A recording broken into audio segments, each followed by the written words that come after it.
அனைவருக்கும் வணக்கம். நான் தங்கமாரி, நாம் தமிழர் கட்சி மகளிர் பாசறை மாநில ஒருங்கிணைப்பாளர்.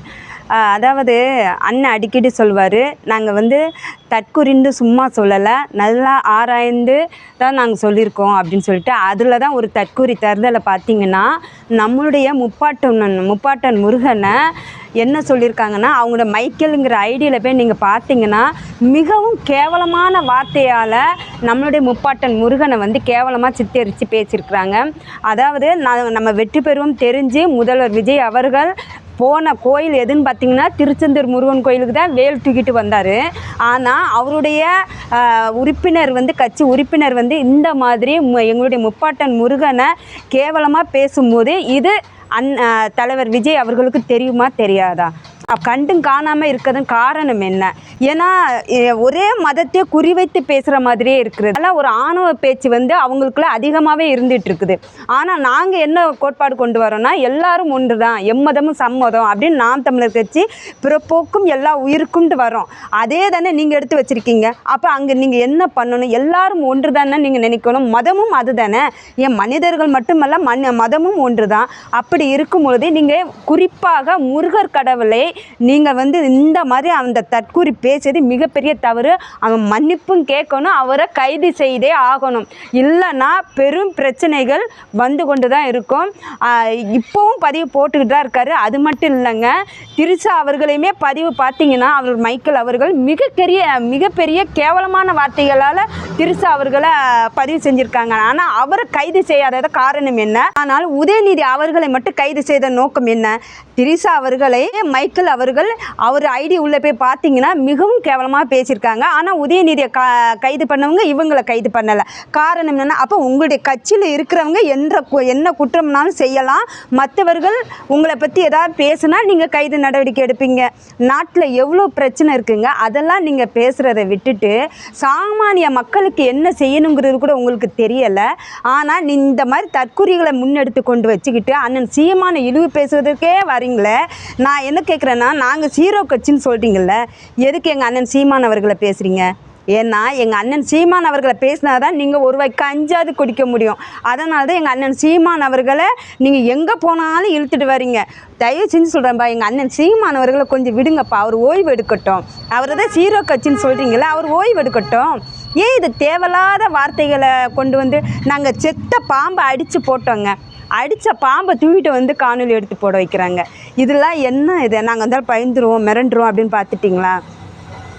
நீங்கள் எங்கள் வீடு எங்கள் கட்சியிலேருந்து வெளியே போனவங்களை அப்படியே விமர்சனம் செய்ய வேண்டியது, கட்சி அவ்வளோதான் சொல்ல வேண்டியது. இங்கே பாருங்கள், கட்சி எங்களை அதிகாரம் பண்ணணும்னு நினைக்கிறவங்க தான் வெளியே போயிருக்காங்க. ஆனால் இங்கே கட்சிக்குள்ளே இதை 16 ஆண்டுகளாக உழைத்தவன் இருக்கா பாருங்கள், அவன் இன்னும் கட்சிக்குள்ளே தான் இருக்கிறான். கட்சி என்றைக்குமே சோர்வடைஞ்சு போகாது. நீங்கள் என்ன தான் எங்கள் அண்ணன் சீமான் அவர்கள் நீங்கள் போட்டு புரட்டி எடுத்தாலும் சரி, நாங்கள் ஒரு பெரிய இடத்துல இருக்கிறோம். அது நீங்கள் இறக்க முடியாது. என்ன தான் நீங்கள் முயற்சி எடுத்தாலும் சரி, அதில் நாங்கள் பின்வாங்க போகிறதில்ல. நீங்கள் எங்களை பேச நாங்கள் வளர்ந்துக்கிட்டு தான் இருப்போம். அது மட்டும் இல்லைங்க, அவங்களுடைய கட்சி ஒரு பெண் என்ன சொல்கிறாங்க, அந்த டிவிக்காண்டி அவங்க வாக்கு வாங்கினாங்க. வாக்கு வாங்கி வீடியோ எடுத்து காணொலி எடுத்து போட்டு நீங்கள் டிவிக்கு வாக்கு செலுத்துங்க அப்படின்னு சொல்லி கணவன் மனைவியுமாக வீடியோ எடுத்து போட்டவங்க, விசில் அடித்து கொண்டாடினவங்க, அவங்களே இன்றைக்கி ஒரு காணொலி என்ன விடுறாங்கன்னா, நீங்கள் செய்த நிர்வாகம் சரியில்லை, கரண்ட் பில் அதிகமாக வருது, நீங்கள் எங்களுக்கு 200 யூனிட் வேண்டாம், பழையபடியே நீங்கள் எனக்கு கொடுங்கங்கிறாங்க. ஆனால் அதையும் ஒருத்தங்க தற்குறிங்க என்ன பண்ணுறாங்கன்னா, அந்த சகோதரி வாக்கு கேட்கும்போது அவங்க நம்ம கட்சி உறுப்பினர்னு சொல்கிறாங்க. ஆனால் அங்கே இருக்கும் குறைகளை எடுத்து சொன்னால் திமுக கிட்ட காசு வாங்கிட்டாங்க. ஏயா குறைய நீங்கள் கொஞ்சம் உணருங்க. நீங்கள் அந்த அம்மா நீங்கள் எவிடன்ஸ் கேட்குறீங்கல்ல, அதுக்கும் அவங்க காணொலி போடுறாங்க. ஏண்டா தற்குறீங்களா? நீங்கள் இதில் எவ்வளோ ப்ராடு பண்ணுறீங்கிறது நல்ல வெட்ட வெளிச்சமாக இருக்குது. அதாவது நடிகை வைசாலி அவர்கள் திமுகவோட போய் சேர்ந்துட்டாங்க, கைக்கூலி ஆகிட்டாங்கன்னு சொல்லிட்டு ஒரு ஃபோட்டோ போடுறீங்க. அதை ஏன்டா அதாவது கட் பண்ணி போடுறீங்க. அது நீங்கள் அந்த ஃபோட்டோ 2022 எடுத்தது. அது பிறகு விஜய் அவர்கள் கட்சி ஆரம்பித்த பிறகு அவங்க ஒரு ரசிகராக இந்த கட்சியில் தொடங்கியிருக்காங்க. நீங்கள் ஏன் அதை கட் பண்ணாமல் முழு ஸ்க்ரீன்ஷாட்டை எடுத்து நீ போட்டிருந்தேன்னா நீ ஃப்ராடு பண்ணலை, நீ பித்தாலாட்டம் பண்ணலை அப்படின்னு நாங்கள் நினைக்கலாம். ஆனால் நீ நம்பர் 1 பொறுக்கியாக இருந்து இந்த மாதிரி ஒரு கட் பண்ணி ஃபோட்டோவை போட்டு இந்த மாதிரி ஒரு இணையதளத்தில் ஒரு ஃபாலோவர்ஸை நினைக்கிறீங்களாடா? இதெல்லாம் ஒரு ஐயோ சி எங்கள் அண்ணன் சொல்கிற மாதிரி அச்சச்சோ உங்கள்கிட்டலாம் மாட்டிட்டு நாங்கள் முழிக்கிறோம் பாரு, உங்களுக்கு சேர்த்து தாண்டா நாங்கள் போராடிட்டுருக்கோம். அவர்கள் எங்களுக்காண்டி கேட்கல, ஆனால் எங்களை போல் ஒரு 40% இருக்கின்ற மக்களுக்காக நாங்கள் இது ஒரு எச்சரிக்கையாக கட்சியில் இருக்கிற நபர்கள் நாங்கள் சொல்கிறோம், நீங்கள் அதை கொஞ்சம் கேட்டுக்குங்கன்னு சொல்கிறாங்க. அதை எடுத்துக்கிட்டால் என்னடா உங்களுக்கு? அந்த பொண்ணு பக்கா விஜய் ரசிகராக தான் இருந்திருக்கு. நம்ம அந்த பொண்ணோட லிங்க்கில் போய் பார்த்தோம்னா விஜய்க்கு ஆதரவாக அவ்வளோ காணொலி வெளியிட்டிருக்குது. ஏன் அதுக்குள்ளே இருக்கிற பெண்ணே அவங்க வீட்டுக்குள்ளே வந்ததுக்கு அப்புறம்தான் இது தவறு, நிர்வாகம் சரியாக போகலை, இதை திருத்திக்குங்கன்னு சொல்கிறதுல என்னடா வந்துடுச்சு. ஆனால் நீங்கள் போய்ட்டு அந்த பொண்ணு கமெண்டில் போயிட்டு எவ்வளோ தப்பாக கமெண்ட் பண்ணுறீங்க. அதாவது ஒரு பெண் முகம் காட்டி அரசியல் பண்ணுறது பெரிய விஷயம்.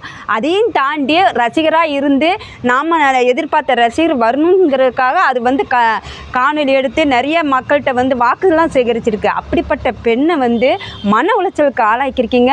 அந்த பொண்ணு முதல்ல போட்ட வீடியோவுக்கும் இப்போ அந்த பொண்ணு வீடியோ போடும்போது பார்த்தீங்கன்னா அந்த முகமே அதை காட்டி கொடுக்குது. ஏன் தான் உங்களுக்கு இந்த தேவையில்லாத வேலை? ஒரு பெண் வந்துட்டா அவளை என்ன வேணாலும் பேசிடலாங்கிற தைரியத்தில் தான் நீங்கள் இருக்கீங்க. இப்படியே போயிட்டு இருந்து நினைங்களேன், உங்களுக்கு அவ்வளோதான், சங்கு ஊத வேண்டியதான் உங்களுக்கு. இந்த மாதிரி பெண்களை இழிவாக பேசுறதை நீங்கள் முதல்ல நிப்பாட்டுங்க. அதாவது உங்களுக்காக சப்போர்ட் பண்ண பொண்ணு இன்றைக்கி வெளியே பேசுதுன்னா எங்கள் அண்ணன் சொல்கிறது தான். அதாவது எல்லாத்துக்கும் தொண்டைக்குள்ளே இருக்குது, அவன் மெல்லவும் முடியாமல் விழுங்கவும் முடியாமல் உள்ளுக்குள்ளே விசில் அடிச்சிட்ருக்கான் அப்படின்னு. அதுதான் உண்மை. அது இன்றைக்கி இந்த நடிகை வைசாலி அவர்கள் பேசியிருக்காங்க. அவங்கள துன்புறுத்துவதை நீங்கள் நிறுத்துங்க. துன்புறுத்ததை விட்டுட்டு நாளைக்கு உங்கள் வீட்டுக்கும் வரும். அப்போ நீங்கள் வெளியே பேசும்போது இதே அவமானங்களை நீங்களும் எதிர்பார்க்க வேண்டிய வரும். அதனால் யாரையுமே சரி நீங்கள் பிரச்சனைகளை பேசி தீர்த்துக்கலாம், ஆனால் அவதூறுகளை அள்ளி மட்டும் வீசாதீங்க. ஏன்னா உங்கள் வீட்லேயும் பெண் இருக்கிறாங்க, எல்லார் வீட்லேயுமே பெண் இருக்கிறாங்க. பெண் என்பவள் இந்த நாட்டின் கண்கள்னு சொல்கிறோம். விஜய் அவர்கள் தான் சொல்கிறாங்க 33 பேர் சட்டப்பேரவையில் இருக்கிறாங்கன்னு சொல்கிறாங்க. ஆனால் அதுக்கு விதை போட்டது யாருன்னா அண்ணன் செந்தமிழன் சீமான் அவர்கள் தான். நீங்கள் திமுக அண்ணா திமுக தான் பார்த்தீங்கன்னா கட்சி மாறி வரும் பொழுது அந்த கட்சி உறுப்பினர்களுக்கு தான் நல்ல திட்டங்களை செய்வாங்க. ஆனால் நீங்கள் நீங்களும் அதே பாணியில் தான் கொண்டு போகிறீங்க. மாற்றம் இருந்தது ஒரு கொஞ்சம் கூட இல்லை. ஏன்னா நீங்களும் உங்கள் விஜய் ரசிகர் யாரோ உங்களுக்கு வாக்கு செலுத்தியவங்க அவங்கள மட்டும்தான் நீங்கள் பார்க்குறீங்க. சாமானிய மக்களுக்கு என்ன தேவையோ அதை செய்ய நீங்கள் தவறுறீங்க. அந்த மாதிரி ஒரு அரசியலை நீங்கள் போகாமல் நீங்கள் என்ன சொல்லி வந்தீங்களோ அந்த செயலை நீங்கள் முன்னெடுங்கிற நான் கேட்டுக்கிறேன். அதே போல் இந்த மைக்கேல் அவர்களை நீங்கள் கைது செய்தே ஆகணும். அதே போல் இன்னொன்று என்னென்னா, மைக்கேல் மேலே நம்மளுடைய தேர்தல் நேரத்தில் பார்த்திங்கன்னா தாரிகா சல்மான் இருக்காங்களா சகோதரி, அவங்கள இந்த மைக்கேலுங்கிறவனு நம்ம அந்த எழுத்தை கூட்டி கூட படிக்க முடியாதுங்க. அந்த அளவுக்கு கேவலமாக பேசியிருப்பாப்ல. யாண்டின்னு போட்டிருக்காப்புல. ஐயோ எதுவுமே பேச முடியலைங்க. அந்த அளவுக்கு மைக்கேலுங்கிறவன் அந்த சகோதரி தாரிகா சல்மானை கேவலமாக பேசியிருந்தாப்புல. சரி, அந்த சமயத்தில் சரி ஏதோ ஒன்றுனாங்க, நாங்கள் விட்டுட்டோம். ஆனால் இனிமேல் நாங்கள் விட போகிறது கிடையாது. ஏன்னா இது இன்றைக்கி எங்களை பேசுகிற மாதிரி மற்றவங்கள பேச மாட்டாங்கன்னு என்ன நிச்சயம்? எங்களுடைய முப்பாட்டம் முருகனை பற்றி இழிவாக பேசியதற்கு மைக்கேல் அவர் பாரபட்சம் இல்லாமல் மன்னிப்பு கேட்டே ஆகணும். அவர் கைது செஞ்சே ஆகணும்.